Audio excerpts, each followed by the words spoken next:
At 1, her rise to stardom has been a bumpy one, and today she's a highly sought-after actress, host, and TV personality. And she's been voted Star Awards Best Actress for 2 years running. Join me as I chat with media darling Joanne Peh. Motivation Monday, 1 p.m. on lunch break with me, Carol, on Class 95. It's the best mix of music, Class 95. Time for Motivation Monday. And with me in the studio today is someone who actually needs no introduction because she's such a huge star. I think she has her own galaxy.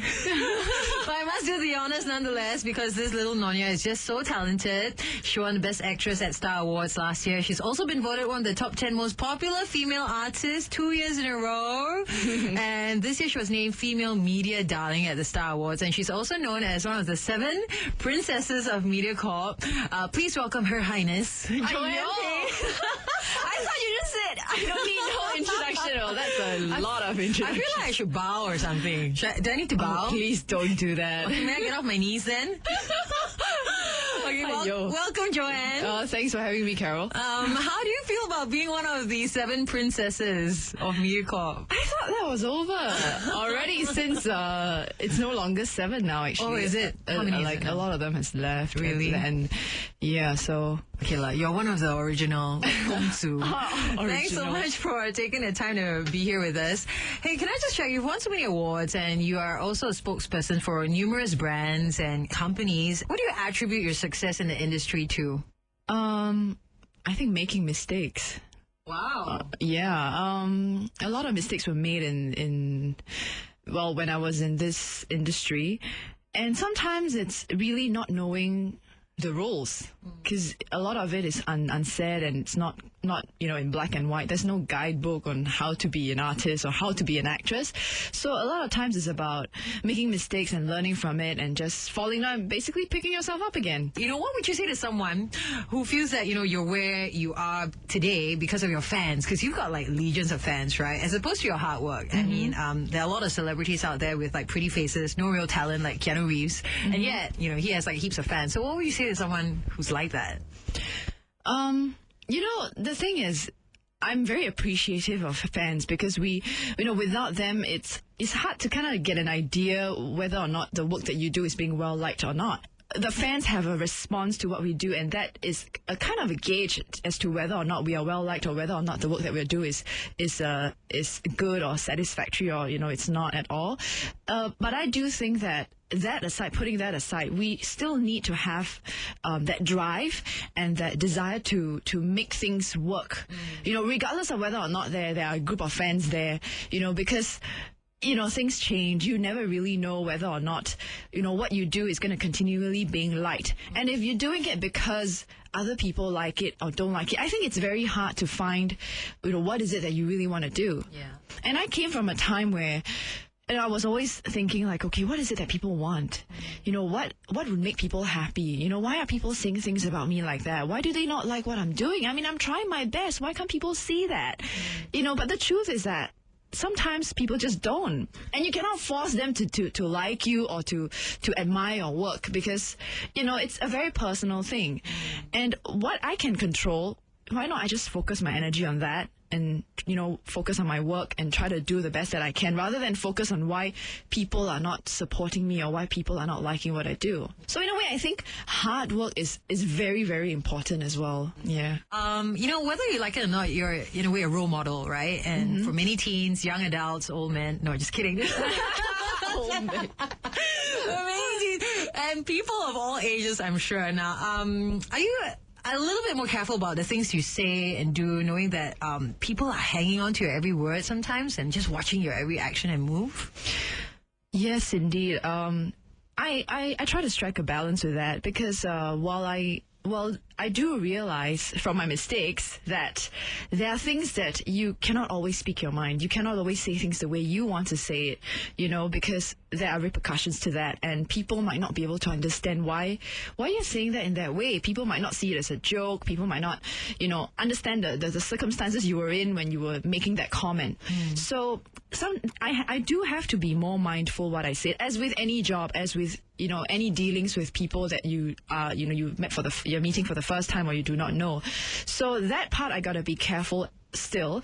But at the same time, I don't want to go too politically correct that it's like, oh, okay, yeah, she's fake. Oh, yeah, okay. Oh, she's going to say that again. That you're no longer being yourself. You're no longer being able to share a real part of you with people. And I think that real part is what sets us all apart from one another. What makes you different from me and what makes me different from her and him. Yeah. It's all that there's something about us that we bring that the other person doesn't have, and the other person has something to bring that I don't have. So that's what makes us different. Yeah. Yeah. It's Motivation Monday, and we're chatting with MediaCorp actress Joanne Peh. Stay tuned. When we come back, we'll find out about some of the challenges Joanne has had to face on her rise to stardom. The Best Mix of Music Class 95, you're with me, Carol, and we are in the midst of Motivation Monday. We're chatting with MediaCorp actress Joanne Peh. What were some of the challenges that you faced coming into this industry? The word mistake has come out a few times now. Yes. What were some of those mistakes, and how did you overcome them? Well, the reason why I think I want to highlight the thing about mistakes is that a lot of people see the end product, which is, wow, she's doing really great now. She's got all these jobs, she's got all these endorsements, and she's so well liked and all that. Oh, I want to be like her. I want to do the things that she do. But they don't see the pain and the mistakes that were made in order to get there. And that to get there you need hard work. You need to really, there were really times when you were so down that you really need people like good friends and good family and a good network of support to help you get out of it. And I think it's something that all of us go through in this industry. It's just that some of us choose to share it and some of us don't. So the bottom line is that what I realize is that now, especially in this time and age, a lot of people see, instant success. We want quick success. We want to be like that. We want to be a star. We want to be this. We want to be that. And then when there's a sign of trouble, they run, or they start to feel bad about themselves. It's like they cannot deal with it. They give up. But what I've learned is that not to give up. Really, it's about learning from your mistakes and picking yourself up again and doing it. So coming into the industry at the beginning, I was just being myself. I'm thinking to myself, why can't I just be who I am? Just take it or leave it, that kind of attitude, and it was an attitude that, at the beginning it was kind of refreshing to have someone like that, because, she just speaks whatever she thinks. She doesn't really think about it. But after a while, I come to realize that you cannot always be that way, because you start to lose your boundaries. You don't know when to stop, because you think that, I can just say whatever I like. But you can't. So I have to learn how to draw the line, and that was one of the things that I've learned coming into the industry, that I might not be able to be who I want to be, and be myself and expect people to like that. Then the other thing that came about after that was, how do I be myself, without turning people off? Yeah. So that was the other challenge that I faced, striking a balance between being who I am and being, the person that is, socially acceptable. Yeah. Yeah. So you finally found the secret formula. There really is no secret formula. It's it's just really trial and error, what works for you, and then you learn from it. And the fun thing also about this industry is that it's never stagnant. Something never stays the same way. So for a time, maybe, everybody hates me. Then for a time, everybody loves me. But it never lasts for a long time. You will not be hated forever. You will not be loved forever. So, it's just, I think this is all public perception.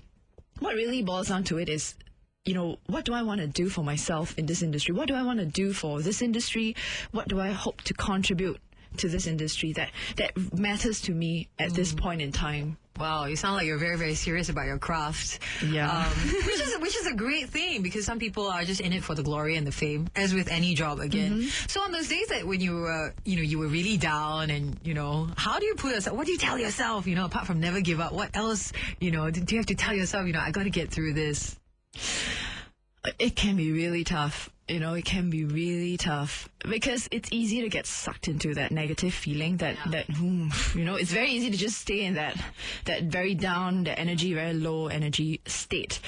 There was a time where I just don't read the press. You don't find out what people are saying, because why do you want to go and see something and get down by it and then and then feel even more down?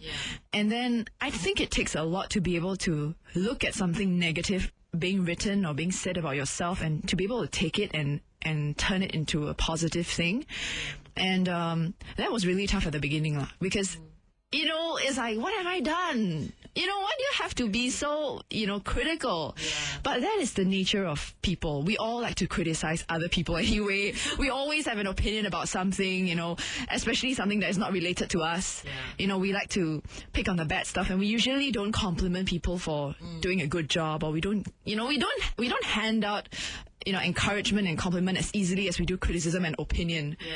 So that is something that I come to realize that, I do it too. So, don't take it so hard, and just don't read. If it helps not to read it, don't do it.